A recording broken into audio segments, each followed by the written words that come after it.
آپ صلی اللہ علیہ وسلم نے کیا فرمایا کہ جمعرات یعنی جمعے کا بھی ذکر ہے کہ میں تو اپنے خود کانوں سے سنتا ہوں آپ کا سلام۔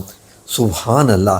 اور جب آپ مدینہ پاک میں جاتے ہیں، روضہ شریف میں جب جاتے ہیں، یا سبز گنبد کے سامنے جب آپ درود شریف پیش کرتے ہیں تو ناظرین آپ صلی اللہ علیہ وسلم خود سنتے ہیں آپ کا درود۔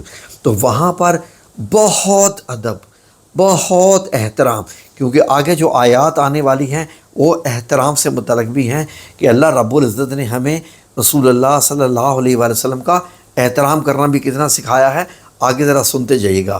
آئیں اگلی آیت آپ کو بتاؤں ناظرین، سورہ تغابن جو کہ 64 نمبر صورت ہے، اس کی آیت نمبر 12 کا ایک حصہ ہے۔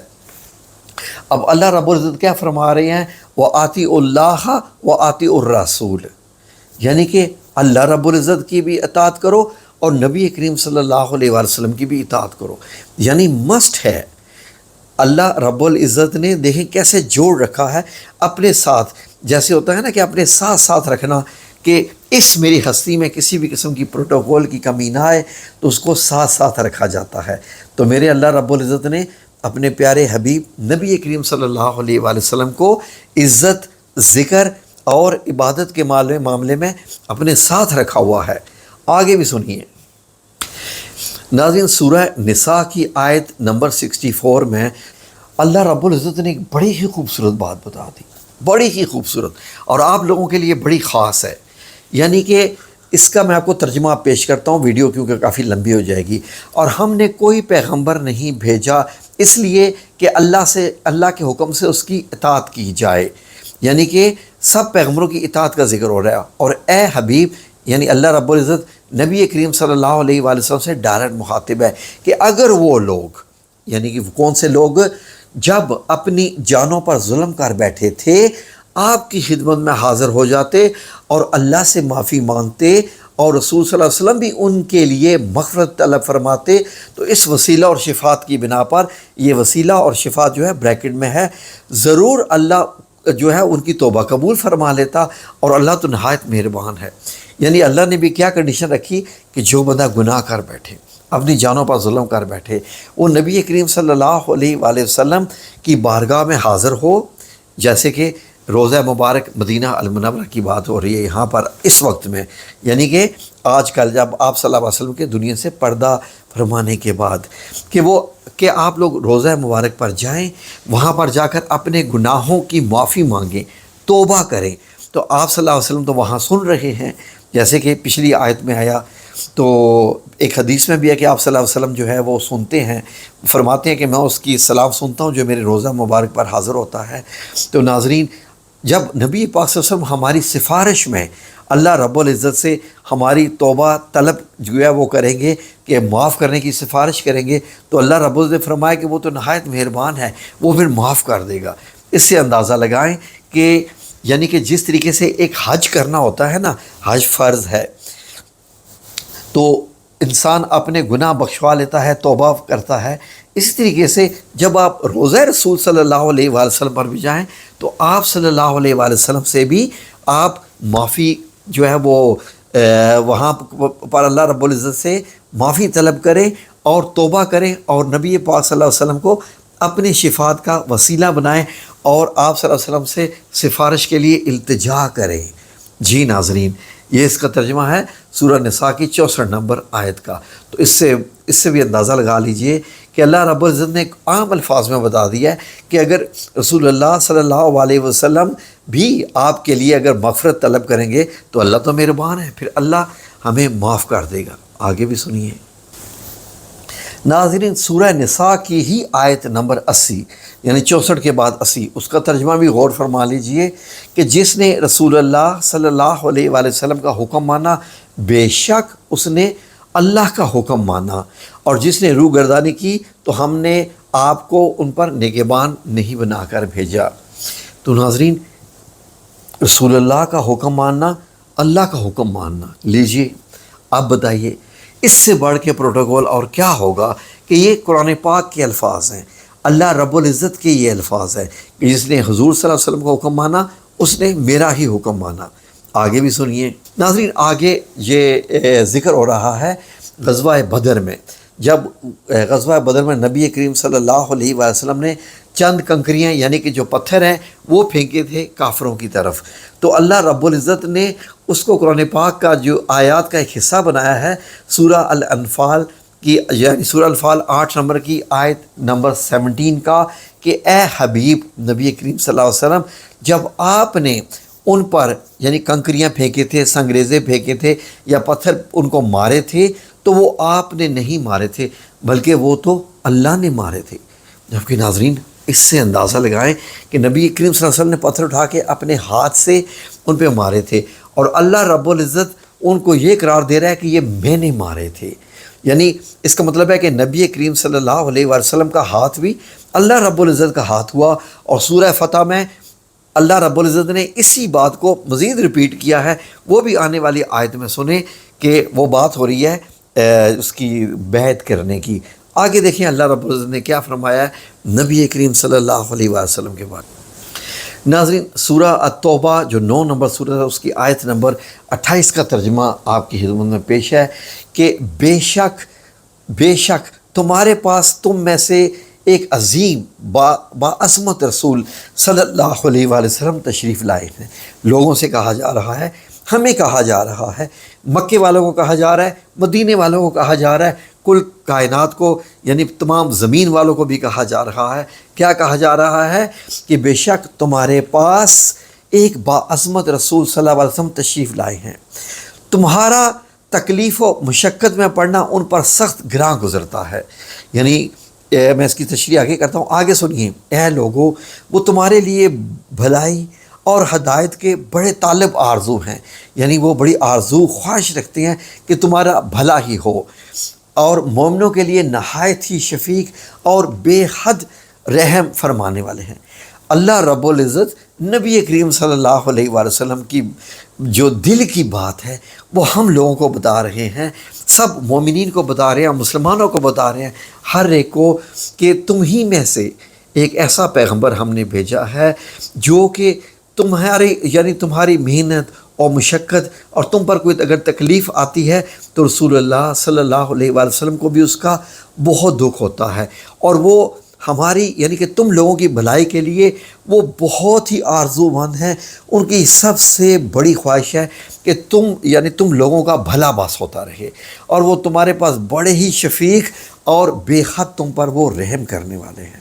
تو ناظرین وہی بات ہوگی نا، وما ارسلناک الا رحمۃ للعالمین، یہی تو بات ہے کہ نبی کریم صلی اللہ علیہ وسلم ہمارے لیے ہی رحمت کا باعث ہے۔ آگے سنیے ناظرین، سورہ طٰہٰ 20 نمبر سورت اس کی آیت 1 سے 2 میں اللہ رب العزت نے کیا فرمایا کہ طٰہٰ یعنی کہ اللہ رب العزت نے نبی کریم صلی اللہ علیہ وسلم کو ایک لقب سے پکارا ہے، طٰہٰ سے، اور یہ کیا فرمایا کہ ہم نے آپ پر قرآن اس لیے نازل نہیں فرمایا کہ آپ مشقت میں پڑ جائیں۔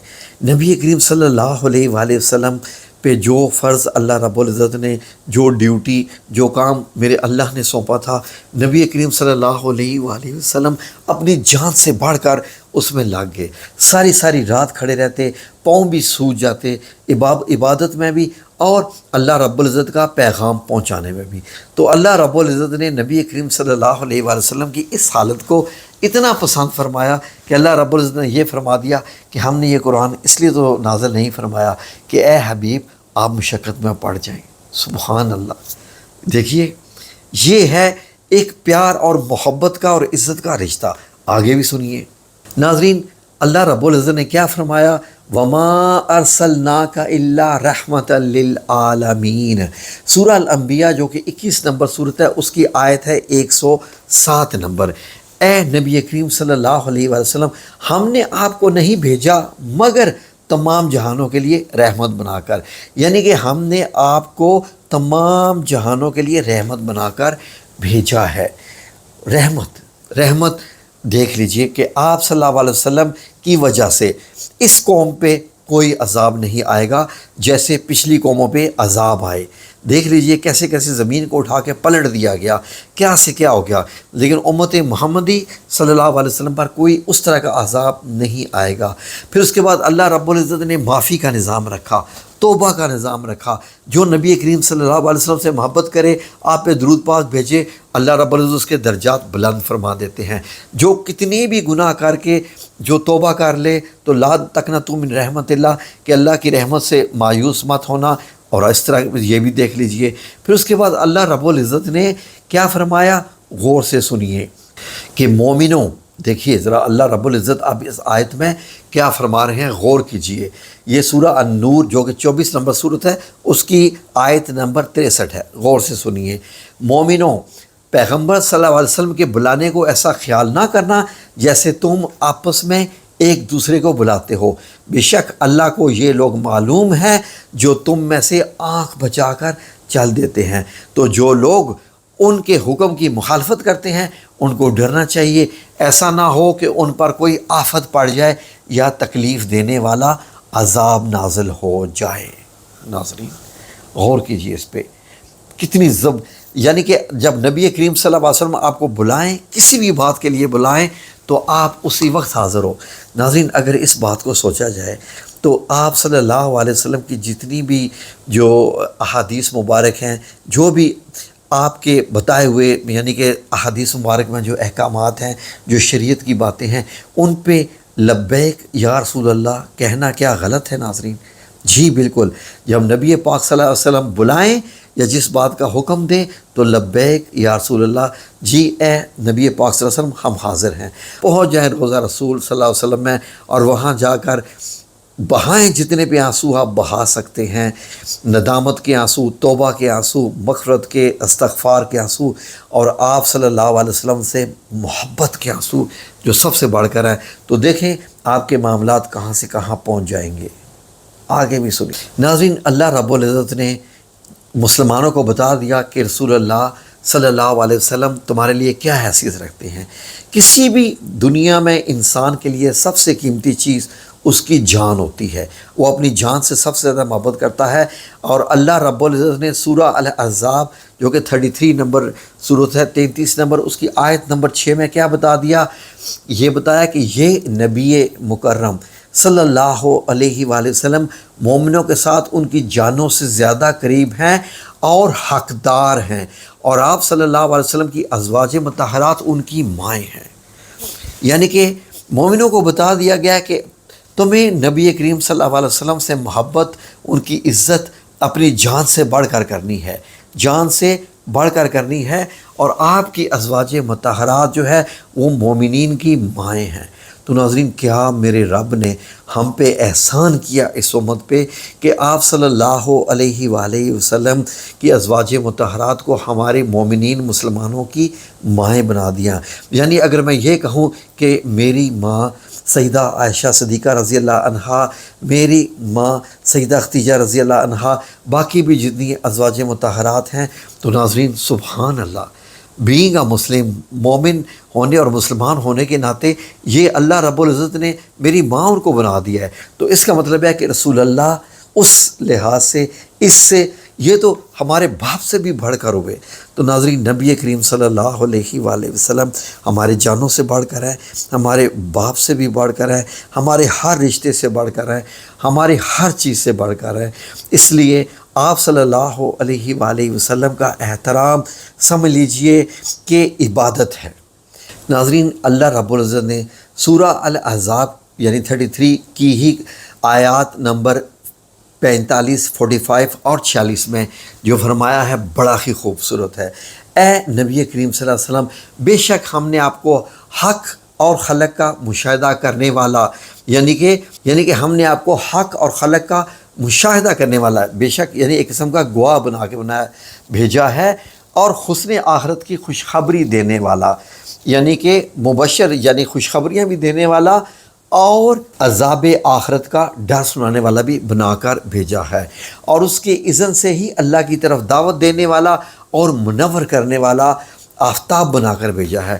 یعنی کہ نبی کریم صلی اللہ علیہ وآلہ وسلم کی تعلیمات ہمارے لیے سورج کی روشنی کی طرح ہیں کہ آپ صلی اللہ علیہ وسلم ہمارے لیے ایک ایسا سورج ہے جو ہمیں راستہ دکھاتا ہے۔ آپ کی روشنی میں ہمیں پتہ چلتا ہے کہ صراط مستقیم کون سا ہے، یعنی کہ خوبصورت روشنی والا آفتاب۔ دیکھیں آپ نے کہ جب سورج ہوتا ہے تو تمام مخلوق جو ہے وہ کیسے چلتی ہے، سب کو راستے معلوم ہو جاتے ہیں، اور جب رات ہوتی ہے تو کچھ نظر نہیں آتا۔ تو میرے رب نے کتنے خوبصورت جو ہے وہ یہاں پر تشبیہ دی ہے کہ ہم نے آپ صلی اللہ علیہ وسلم کو خوبصورت چمکنے والا، منور کرنے والا، روشن کرنے والا آفتاب بنا کر بھیجا ہے۔ آگے بھی سنیے ناظرین، سورہ الفتح کا میں ذکر کر رہا تھا، 48 نمبر صورت ہے، اس کی آیت نمبر 10 میں ذرا غور کیجئے، کیا خوبصورت میرے رب نے فرمایا ہے۔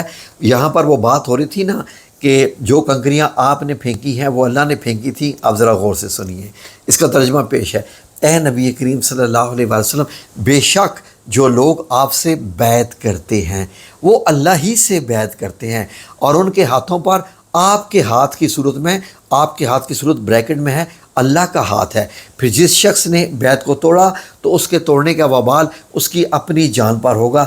جس نے اس بات کو پورا کیا، جس کے پورا کرنے پر اس نے اللہ سے عہد کیا تھا، تو وہ عنقریب اسے بہت بڑا اجر عطا فرمائے گا۔ ناظرین، بیعت کیا ہوتی تھی؟ نبی کریم صلی اللہ علیہ وسلم کے ہاتھ پر جو ہے وہ جو آتے تھے بیعت کرنے والے مسلمان ہوتے تھے، وعدہ فرماتے تھے، ہاتھ پر ہاتھ رکھ کر جیسے بیعت کرتے ہیں۔ تو اللہ رب العزت نے یعنی کہ اس ہاتھ رکھنے کو جو آپ صلی اللہ علیہ وسلم کا ہاتھ ہوتا تھا اس کو اپنا ہاتھ قرار دیا۔ دیکھ لیجئے وہ چیزیں دونوں، جو پچھلی بھی آیت تھی کنکریاں پھینکنے والی بدر کے میدان میں، اور یہاں بھی وہی اللہ رب العزت نے کیسے فرمائی۔ آگے بھی سنیے، آگے بہت غور طلب، ذرا غور سے سنیے ناظرین۔ اللہ رب العزت نے تو ہم لوگوں کو، مسلمانوں کو آواز تک یعنی بولنے تک کا طریقہ بتا دیا کہ جب رسول اللہ صلی اللہ علیہ وآلہ وسلم کا ذکر ہو، یا آپ کے جب حجرہ مبارک کے پاس ہو، روضہ مبارک کے پاس ہو، یا جب بھی مطلب آپ کا ذکر بھی بے شک ہو رہا ہو، آپ کو میں آیت پہلے میں پڑھتا ہوں تو پھر اس کی تشریح کرتا ہوں تاکہ آپ کو پتہ چلے میں کیا آپ کی خدمت میں بتا رہا ہوں۔ ناظرین، یہ آیت روضہ مبارک کی سنہری جالیوں کے اوپر لکھی ہوئی ہے۔ سورہ حجرات جو 49 نمبر صورت ہے اس کی آیت نمبر 2 ہے۔ یہ کیوں آیت اس کے اوپر لکھی ہوئی ہے؟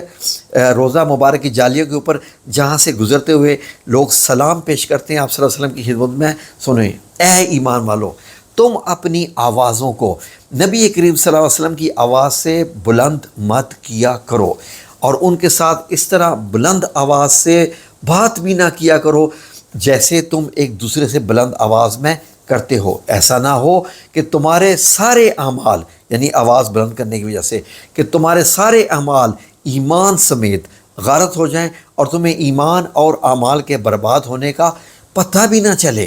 جی ناظرین، اب اس سے اندازہ لگائیں، یہی وجہ ہے کہ جب آپ مسجد نبی میں جب جاتے ہیں تو وہاں پر کسی کے بات کرنے کی آواز نہیں آتی۔ روضہ مبارک کے سامنے ہو یا مسجد نبی کے قریب ہو یا آپ سب گنبد کے سامنے ہو، وہاں پر آپ نے اونچی آواز میں بات نہیں کرنی، چیخنا نہیں، چلانا بھی نہیں۔